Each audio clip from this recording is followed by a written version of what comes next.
What's going on, YouTube? Glad to be back. Sorry it's been so long.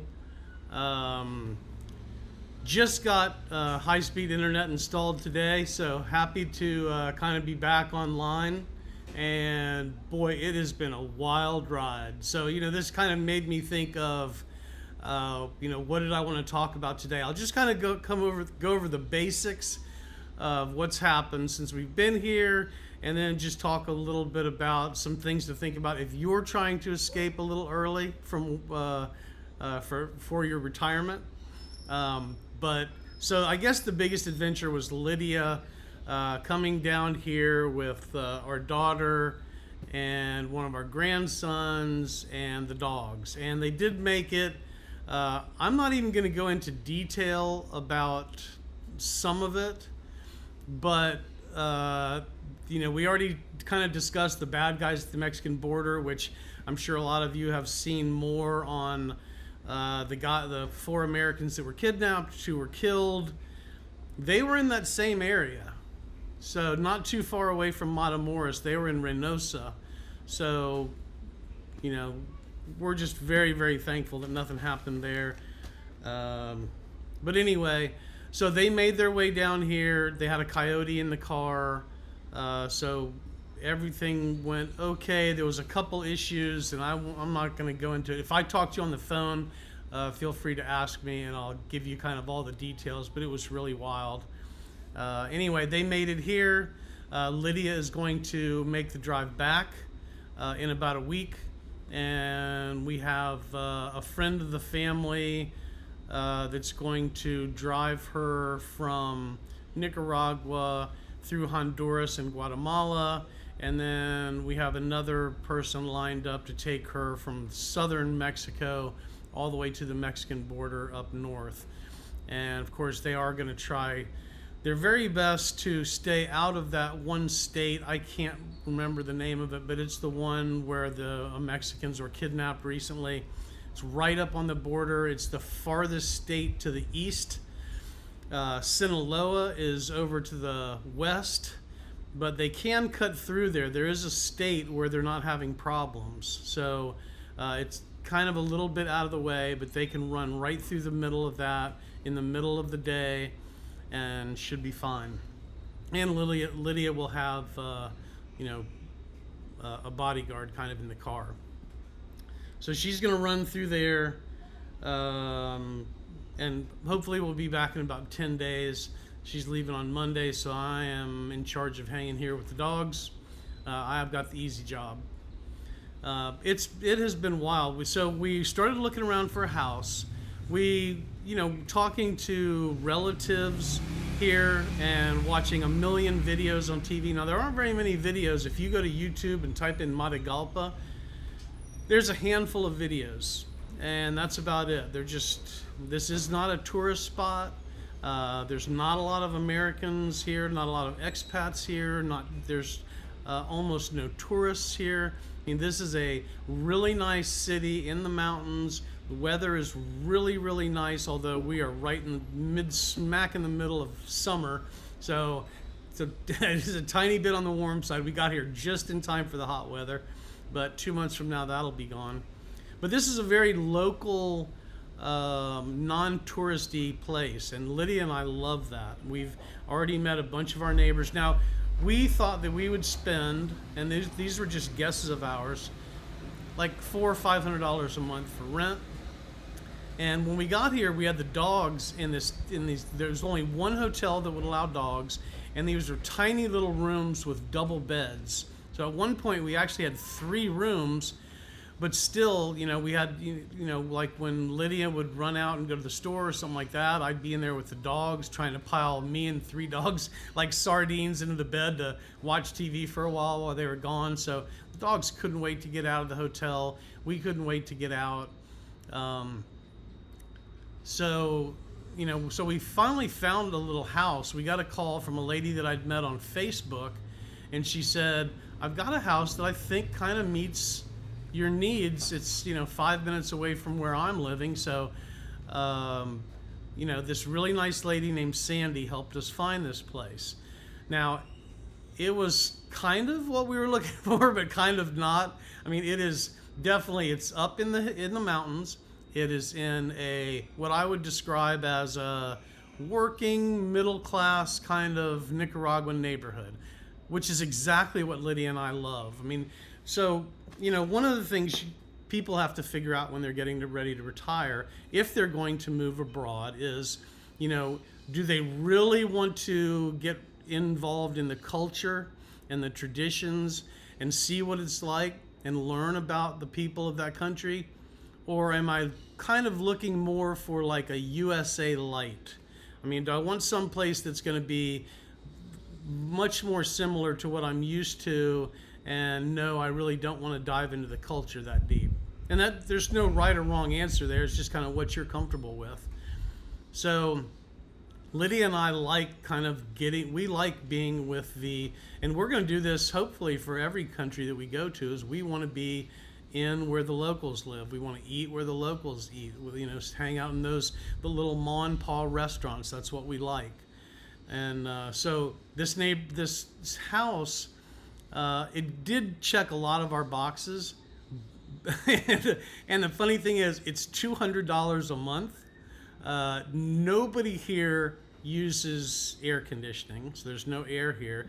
And when we got in, the only issue that we ran into is we couldn't get water into the house. Well, a couple things. It turns out that one, there's a couple cities in Nicaragua that have water issues. One is where Lydia grew up in Corinto, and the other one is here, and it's only certain neighborhoods here. This just happens to be one of them. So they get water every other day. Well, when Lydia and I moved in, we were here 3 days, and we're like, we still haven't gotten a drop of water. Well, turns out we had to adjust the key in the front yard a little differently than we thought. But we did have somebody help us. We got the key adjusted, so we could actually. My glasses aren't. There we go. So we got the key adjusted. So now we're getting water every other day.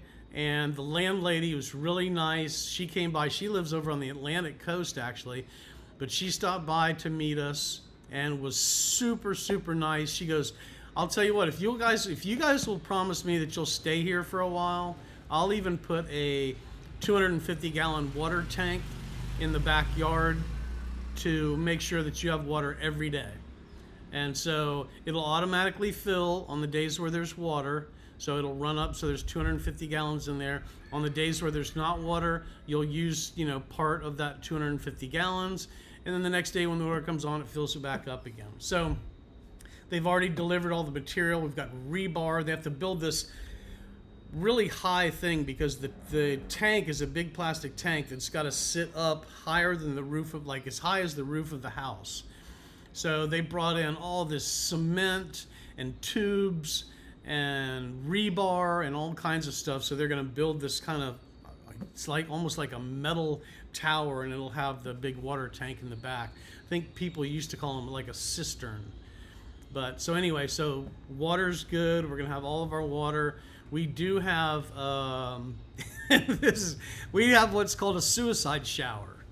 And if you've never seen a suicide shower, I saw this for the first time decades ago in Costa Rica. And so you walk in, it almost looks like, and you can Google it, Costa Rican suicide shower, Nicaraguan suicide shower. When you walk into the bathroom, it almost looks like you're looking at it thinking, there's like a coffee maker at the end of the water pipe, and there's electrical wires running to the wall. And of course, it scared the hell out of me. I'm sitting there thinking, wait, water and electricity is not a good combo. But when we lived in Costa Rica many, many years ago, every place we lived had a suicide shower, and I just got used to the fact it's basically like a drip coffee machine where the water goes through the tube. Uh-oh, guess my pen's broken. The water runs through the tube and then runs down into the machine and out the machine like a drip coffee maker, except it comes out, like a little shower. And it's hot water, and it'll give you hot water for as long as you're in there. As long as water keeps running through it, it'll keep coming through hot. So anyway, so we've got the hot water, we've got plenty of water in the house everywhere. Went out and we had to buy like a microwave, an air fryer, a rice cooker, all that kind of stuff. And we wanted to get in the house so fast that, the lady said, well, if you want in that fast, there's no way I can arrange for somebody to clean it. So we came in and did the cleaning. We, again, just wanted to get out of the hotel. The dogs had been crammed into the van for a week on the way here, and then crammed into these little hotel rooms, although the dogs are missing the air conditioning. But that's what it's been like so far. So now we have water, and we're getting the water tank pretty soon. And then we've got the high-speed internet. We've got our little house that is unbelievably $200 a month. So, I was running through my bills and the costs, and I mean, like there was some leftover electric bill receipts here, and that's my dog Roscoe, and he wants to get down off the bed. Electricity here runs like $15-$20 a month. There's no air conditioning. Now, air conditioning is expensive. If you get air conditioning, that you might spend $100 a month. You might spend $200 a month for air conditioning. It's the one thing that's really expensive in Nicaragua. But so I guess I wanted to fill you guys in on what was going on and where we stand so far. We really haven't had time to do hardly anything. We do have like a 7 or 8 minute walk down the mountain, and this is like living in San Francisco. I mean, everything is straight down, straight up. So talk about great exercise. I mean, Lydia and I are walking the mountains, but it made me think of something that I probably should mention to anybody that's thinking about retiring abroad, and that's that there are different levels of adventure, and there's no right or wrong answer, but you kind of have to decide, what level is it that I'm looking for? Do I want the USA light? If that's the case and you're looking to go to Latin America, it may be someplace like Buenos Aires or Cuenca, Ecuador, or I don't know, someplace like that. Might even be Mexico City, which is a beautiful city with over 20 million people. So there's like areas like Roma Norte and Contessa where you can go, and they are really upscale. And so it just kind of depends what you're looking for. Through our travels, we mostly will probably stick to what we like, which is really jumping in headfirst into the culture of the different places. For most people, probably not a good idea. I mean, even here in Nicaragua, you can go to Granada or San Juan del Sur. Granada is the big colonial city. Tons of expats there, lots of tourists. It is a beautiful city. San Juan del Sur is Nicaragua's version of Rio de Janeiro. It is a crescent-shaped, kind of almost like a bay on the Pacific side. Excuse me. And full of tourists, full of expats, lots of Americans there. If you like the beach and you like to be around a lot of Americans, that's the place to go.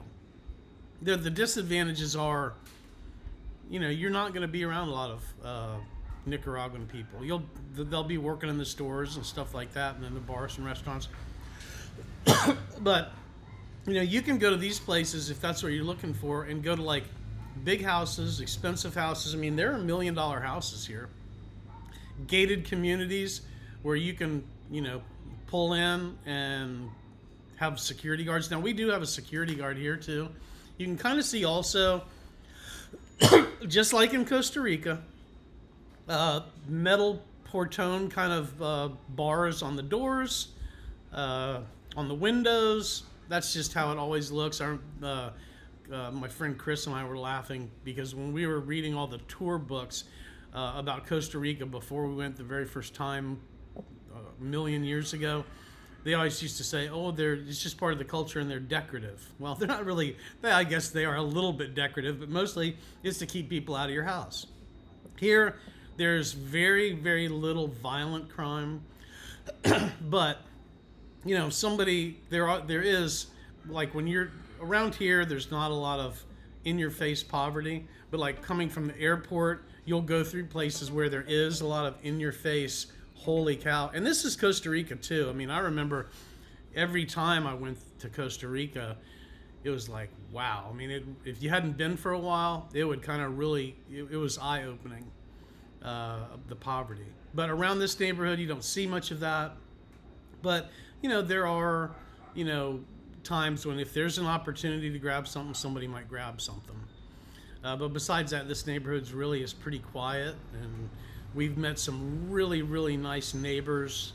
Lydia and I locked ourselves out of the house into the backyard, and because of the way we've got a pretty sizable backyard for the dogs, and we couldn't even get out of the gate because the gate's locked, so we couldn't get out of the backyard. We couldn't get in. Finally, Lydia grabbed this guy that was walking down the street, and he figured out a way to get in the door. Luckily, that metal door was not shut. It was just the big wooden door that was locked. And then today, Lydia and I ran down. There's a huge area of the Mercado where you buy all your fruits and vegetables at just dirt cheap prices. And we were down there, and all of a sudden somebody runs up and like grabs my arm, and that's our friend Gerald, who broke into the house for us. And he's like, yeah, this is my fruit stand. This is my fruit stand. So Gerald's now a buddy, and we will always buy our fruit from him. We've got a lady named Anna that lives behind us up the hill. She's the one that we got the keys from to the house. We have a really nice older lady next door named Doña Moncha. And Doña Moncha sits out on her little patio area and kind of watches the neighborhood all the time. So she knows everything about the neighborhood. She has a really cool pit bull and a chow chow. And so her house is very protected. But so we're making some friends, and we're really, really enjoying being here. I'm not missing work at all. Sorry, those of you that are at my old job. I do miss my old colleagues, but do not miss work at all. Really enjoying not working, and hopefully, after Lydia takes off next Monday, about 10 days later, we will finally start to kind of get in the groove of just living life. But I'll keep reporting. This is probably one of the longest videos I'll ever make, but I felt like I had so much things to catch up on because it was such a long break since the last video. But I want to thank you for watching the YouTube channel. There has to be something more, and your humble host, Scott Moore. Really appreciate it. Please don't forget, click the like button, subscribe down below if you'd like to see the videos as I send them out. And if you have a comment down below, I'd love to hear from all of you. Please say hi. Let me know what you guys are doing, and I will check back with you. Remember, if you're hanging out and you're bored, or you want to retire a little bit early and you're trying to kind of see what's out there, this may not be right for you. Well, the way we do it, but there are ways to get out. And just remember, if you're out there and you're bored, there has to be something more. I'll check with you again in the next day or two. Bye, y'all.